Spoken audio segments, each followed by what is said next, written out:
성경 봉독하시겠습니다.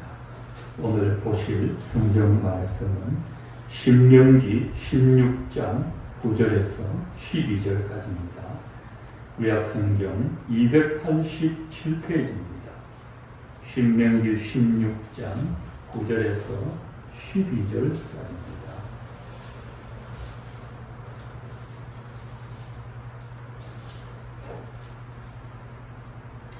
함께 봉독하겠습니다. 7주를 세치니 곡식의 낫을 재는 첫날부터 7주를 세워 내 하나님 여호와 앞에 77절을 지키되 내 하나님 여호와께서 내게 복을 주신 대로 내 힘을 헤아려 자원하는 예물을 드리고 너와 내 자녀와 노비와 내 성중에 있는 레위인과 및 너희 중에 있는 객과 고아와 가부가 함께 내 하나님 여호와께서 자기의 이름을 두시려고 택하신 곳에서 내 하나님 여호와께서 즐거워할지니라. 너는 애굽에서 종ገብ한 것을 기억하고 이 규례를 지켜 행할지니라. 오늘은 맥주 감사 주일입니다. 이스라엘에 절기가 많으나 3대 절기가 있습니다. 6월절과 맥주절과 초막절입니다. 6월절은 애굽에서 나오기 전날 밤 1년 된 흠없는 어린 양을 잡아서 고기는 불에 구워 먹고 피는 문지방에 발라서 죽음의 재앙이 지나간 것이 6월절입니다. 맥주절은 6월절이 지나고 50일째 되는 날 7주가 지나서 보리 농사의 재물을 하나님 앞에 드린 것이 맥주절이고 초막절은 광야에 40년 동안 천마가 치고 있었던 것을 기념하는 것이 초막절입니다. 자, 그런데 6월절, 맥주절, 초막절이 우리 신약시대의 그리스도인들에게 어떤 관련이 있느냐? 절기가 되면은 도대체 6월절이 뭐고 맥주절이 무엇이며 초막절이 무엇이길래 꼭 교회가 지키는 것일까? 라는 의문을 가질 수가 있습니다. 저도 처음 예수 믿을 때 도대체 절기가 뭔지 참 혼란했었습니다. 그래서 오랫동안 성경을 읽고 신학을 배우고 연구를 한 끝에 이 절기가 특별한 의미가 있음을 알았습니다. 오늘은 맥주절인데 밭에 뿌린 것에 첫 열매를 거두는 날을 맥주절로 알고 있습니다. 출애굽기 23장 16절에도 밭에 난 첫 곡물을 거두었습니다 라고 나와 있습니다.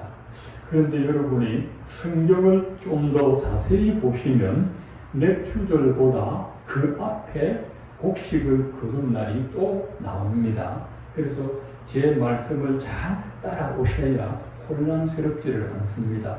오늘 9절에 보면 곡식의 낫을 대는 첫날부터라는 게 하나가 있습니다. 그날부터 7주를 세워서 여호와 앞에 77절 곧 맥주절을 지키되라고 나와 있습니다. 곡식의 낫을 대는 첫날부터 7주가 지나는 날이 맥주절인데 맥주절이 첫 열매를 거둔 날이 아니라는 말입니다. 그 7주 앞에 곡식의 낫을 댄 첫날이 있습니다. 자, 처음으로 곡식의 낫을 대는 날이 여러분 잘 안 들어봤지만 초실절입니다. 초실절. 처음으로 열매를 거둔 게 초실절입니다. 레위기 23장 10절을 보시면 너희는 내가 너희에게 주는 땅에 들어가서 너희의 곡물을 거둘 때 너희의 곡물의 첫 이삭 한 단을 제사장에게로 가져갈 것이요 했습니다.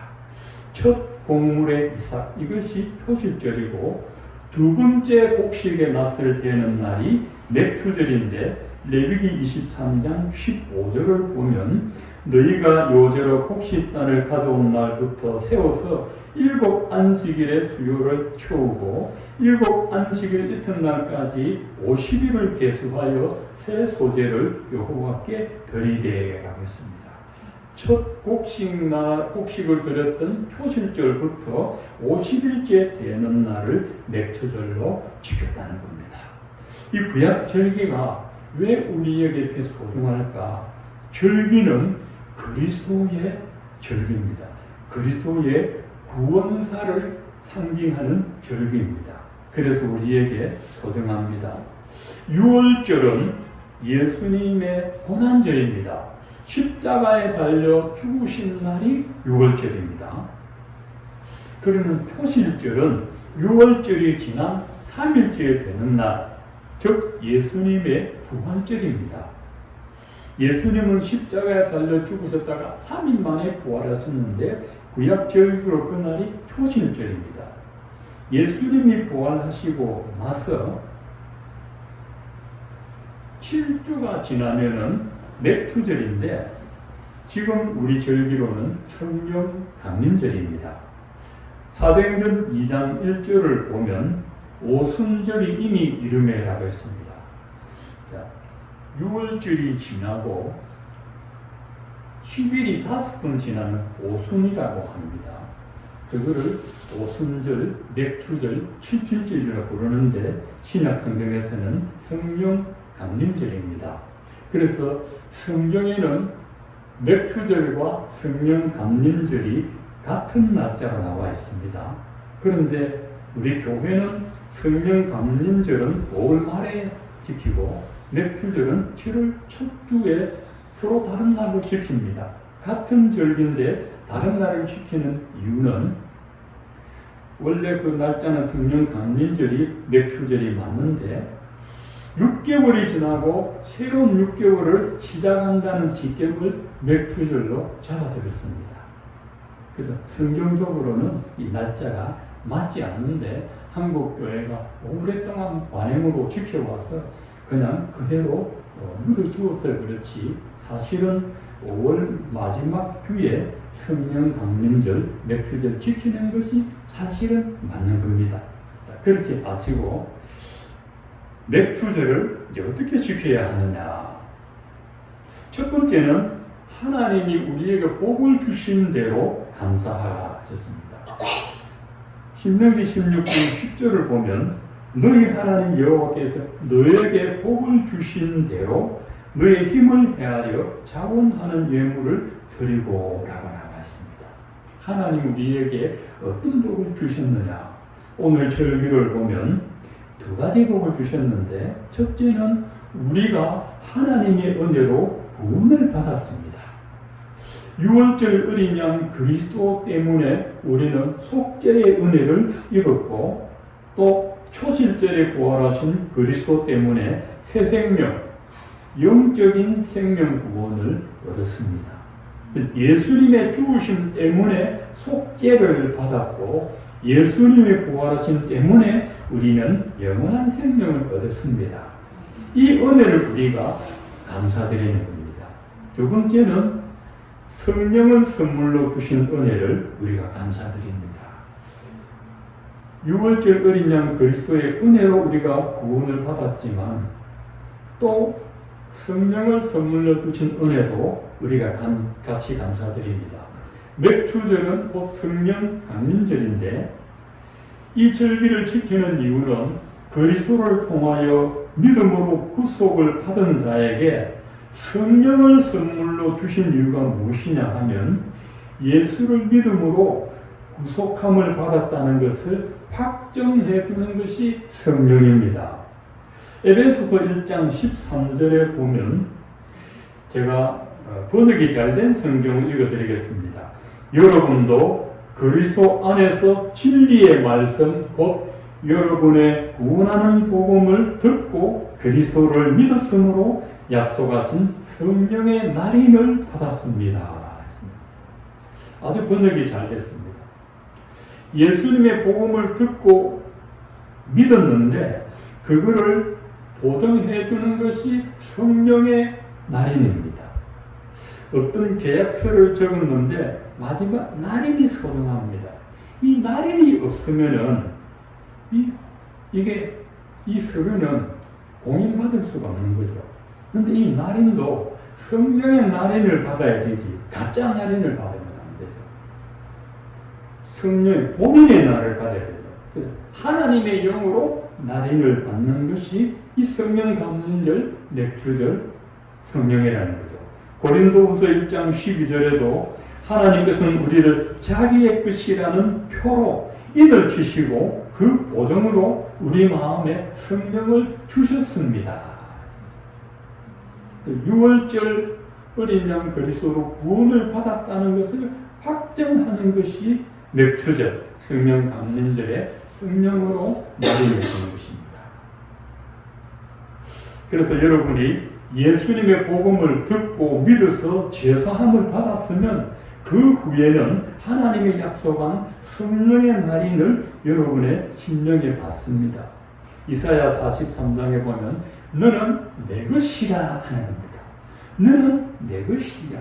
성령의 날인을 받았다는 것은 하나님의 것이라는 뜻입니다. 자, 예수 믿는데 구원의 확신이 없고 천국과 지옥에 확신이 없다고 한다면 하나님이 예수 믿는 자에게 주신다고 약속한 성령을 꼭 받아야 됩니다. 요한복음 16장 13절에 진리의 성령이 오시면 그가 너희를 진리 가운데로 인도하시리니 하셨습니다. 진리의 성령이 오면 우리를 진리 가운데로 인도하시는데 진리는 네 가지입니다. 먼저 성령님이 나왔습니다. 또 예수 그리스도가 진리입니다.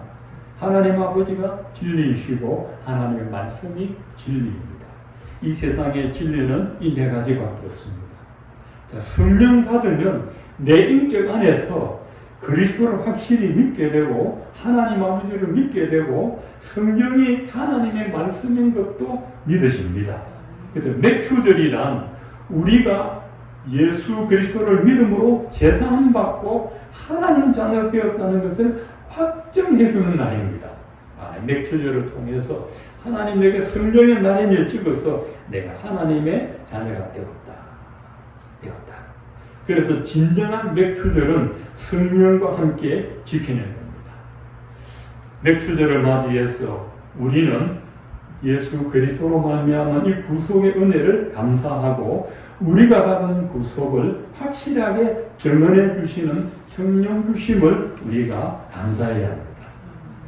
자, 우리가 무엇을 감사해야 되느냐? 구속의 은혜와 성령 주심을 감사하는데 그러면 구체적으로 무엇으로 감사해야 됩니까? 이렇게 구원의 은혜를 받았는데 무엇으로 감사해야 됩니까? 10절에 가르쳐주고 있습니다. 너에게 복을 주시는 대로 너의 힘을 헤아려 자원하는 예물을 드리고 라고 했습니다. 여러분이 하나님께 감사할 때 절기가 왔으니까 형식적이나 맹목적으로 감사하지 말고 하나님 내게 주신 복이 무엇인지 자세히 헤아려 보라고 하셨습니다. 하나님께서 왜 우리가 받은 복을 헤아려 보라고 하셨을까요? 우리는 이 세상의 삶에 푹 빠져서 하나님의 은혜를 깊이 생각하지를 않습니다. 하나님께서 주신 복들도 기억하지 않습니다. 그래서 헤아려 보라는 겁니다. 철든 자식이 부모의 은혜를 알듯이 철든 하나님의 자녀는 하나님 아버지의 은혜를 압니다.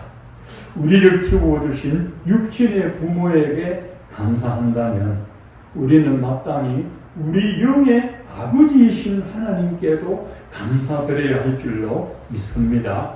여러분 혹시 마음이 우울할 때가 있죠? 마음이 우울할 때. 참 이 우울한 것은 영적인 감기라고 합니다. 몸에 감기가 오면 막 욱신하고 몸살이 나잖아요. 근데 정신적인 감기가 우울이. 이 감기가 심하면 독감이 되지 않습니까? 그 우울이 심하면은 이 정신적인 독감이 심합니다. 매우 위험합니다. 이 마음의 우울함을 치료하는 가장 좋은 방법이 있습니다. 하나님께서 내게 주신 은혜가 뭘까? 이걸 생각하면 우울증 싹 가셔버립니다. 우리가 왜 절기 때마다 하나님께 감사드려야 하는지 여러분 곰곰이 한번 생각해 보십시오. 아무리 생각해도 한 가지입니다. 하나님께서 나를 구원하시려고 자기의 독생자를 아끼지 않고 주셨기 때문에 우리는 감사해야 합니다. 로마서 8장 32절에 자기 아들을 아끼지 아니하시고 우리 모든 사람을 위하여 내어주신 이가 라고 나와 있습니다. 자, 하나님이 자기 아들을 주실 때 아끼지 아니하시고 했는데 어찌 아깝지 않겠습니까? 단 하나뿐인 아들입니다. 다른 어떤 것으로도 대체할 수 없는 유일한 아들입니다. 이 아들을 하나님이 얼마나 사랑하는지 여러분 성경을 읽어보시면 알 수 있습니다. 마태복음 3장 16절에 보면 예수님이 세례를 받고 물에서 올라올 때 하늘이 열리고 하나님의 성령이 비둘기같이 내려서 예수님 위에 임하였는데 그때 하늘로부터 소리가 났습니다. 이는 내 사랑하는 아들이요 내 기뻐하는 자라 하시니라. 하나님께서 이 예수는 내 사랑하는 아들이고 내 기뻐하는 아들이다. 우리만 자식 사랑하는 줄 아는데 하나님도 자기 아들을 사랑합니다. 여러분에게 자식이 딱 하나 있다고 생각해 보세요. 얼마나 애착이 가겠습니까? 하나님께는 예수님이 유일한 독자입니다. 그리고 예수님은 완전 무죄입니다. 우리가 낳은 자식들은 죄인들이잖아요. 말을 안 듣지 않습니까? 예수님은 하나님 앞에 단 한 번도 아니에요라고 대꾸한 적이 없습니다. 하나님 아버지의 명령이라면 한 번도 안 해요라고 하신 적이 없습니다. 고린도후서 1장 19절을 보면 하나님의 아들 예수 그리스도는 예하고 아니라 함이 되지 아니하셨으니 그에게는 예만 되었느니라. 이렇게 말 잘 듣는 아들이 하나님 아버지께는 얼마나 사랑스럽겠습니까? 여러분 자식들 여러 있는데 부모의 말을 제일 잘 듣는 그 자식, 그 착하디 착한 애가 불행한 사고로 죽었다고 한번 가정해 보세요. 얼마나 마음이 찢어지겠습니까? 저는 고남매의 8번째입니다. 저 밑에 여동생이 있었는데 얼굴도 못 알아봅니다. 빨리 죽어가, 나자마자 죽어가. 그래서 선천적으로는 막내가 아닌데 후천적으로 막내가 됐습니다. 근데 제 큰형님이 지금 서울에 계시는데 우리 장모님하고 연세가 동갑인데 큰형님 바로 밑에 용술이라는 형님이 있어요. 9살에 죽었는데 저는 얼굴을 못 봤어요. 근데 제 어머님이 그 죽은 둘째 아들 그렇게 아쉬워하더라고. 왜 그러냐면 얘가 굉장히 남자들과 담대하고 용감하고 씩씩하고 너무 좋았는데 9살 때 그 추운 운동설 안에 돼지고기 잡으로 먹고 얹혀서 죽었어요. 그래서 용술이 자꾸 얘기해. 용술이 얘기했습니다. 너 용술이야. 그 많은 아들 중에서 참 애착이 가는 아들이 있지 않습니까? 근데 하나님께는 그 아들이 하나밖에 없는 거예요. 우리는 그냥 예수님이 우리 죄를 위하여 십자가에 달려 죽었겠지. 그렇게만 생각하면 은혜를 못 받습니다. 우리가 자식을 키우는 부모 입장에 서서 하나님 아버지의 마음을 우리가 헤아려 봐야 됩니다. 그렇게 사랑하는 아들을 죄 많은 세상에 보내신 아버지의 심정을 죄를 알지도 못하고 짓지도 않으신 그 아들에게 죄인의 누명을 덮고 씌워서 모욕과 멸시를 받는 그 아들을 바라보시는 그 아버지의 마음을 자기 몸무게보다 더 무거운 십자가를 지고 가는 아들을 바라보시는 그 아버지의 마음을 군병들이 때리는 채찍에 등짝이 쩍쩍 갈라지는 아들의 고통을 보고도 참아야 하는 아버지의 마음, 십자가의 무게를 견디지 못해서 다리를 부들부들 떨면서 끌려가듯이 걸어가는 그 아들을 바라보시는 아버지의 마음, 십자가에 달려서 기진맥진하신 그 몸으로 사람들에게 놀림 당하시는 그 아들을 바라보는 하나님 아버지의 마음은 우리는 생각해 보지 않습니다. 우리는 죽을 때까지 감사해도 우리를 죄와 사망에서 건지신 하나님의 은혜를 우리는 보답할 수 없습니다. 그 크신 하나님의 사랑, 말보다 형용 못하네.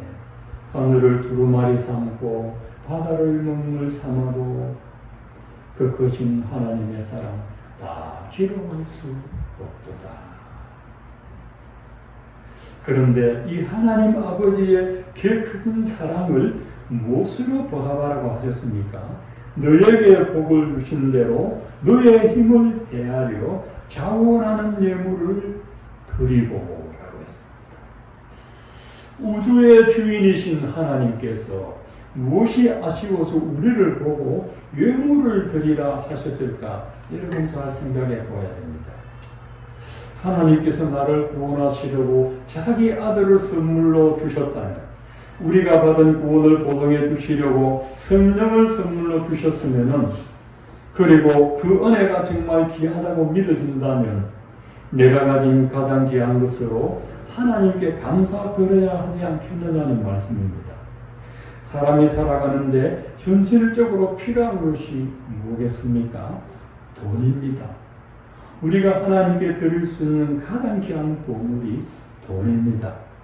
내 보물이 있는 그곳에는 내 마음도 있느니라.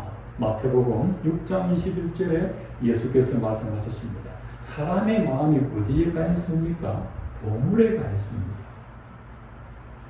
마음은 있는데 형편이 안 돼서라는 말은 현실적으로는 맞는 말이나 신앙적으로는 맞지 않습니다. 하나님이 내게 베풀어 주신 은혜가 감사하면 형편이 안 되어도 할 수 있습니다. 하나님께서 자기 아들도 아끼지 않고 나를 위하여 기꺼이 내어 주셨는데 내가 가진 물질을 왜 드리지 못하겠습니까? 오늘 저와 여러분이 하나님께 드리는 이 감사의 예물이 때가 되면 찾아오는 절기라서 드리는 형식적인 예물이 되지 않고 우리를 죄와 사망에서 건져주신 하나님의 은혜에 진정으로 감사하는 예물이 되었으면 좋겠습니다. 그리고 오늘뿐만 아니라 매일매일을 감사의 절기로 삼으시기를 바랍니다. 이사야 시편 50편 23절 감사로 제사를 드리는 자가 나를 영화롭게 하나니 그의 행위를 옳게 하는 자에게 내가 하나님의 구원을 보이리라 했습니다. 감사를 드리는데 옳게 마땅하게 성경대로 드리면 그것이 하나님을 영화롭게 해드리고 그리고 하나님의 그 사랑을 구원해 주시고 지켜주신다 하셨습니다. 여러분의 삶이 날마다 감사의 제사가 되시기를 주의 이름으로 축원드립니다.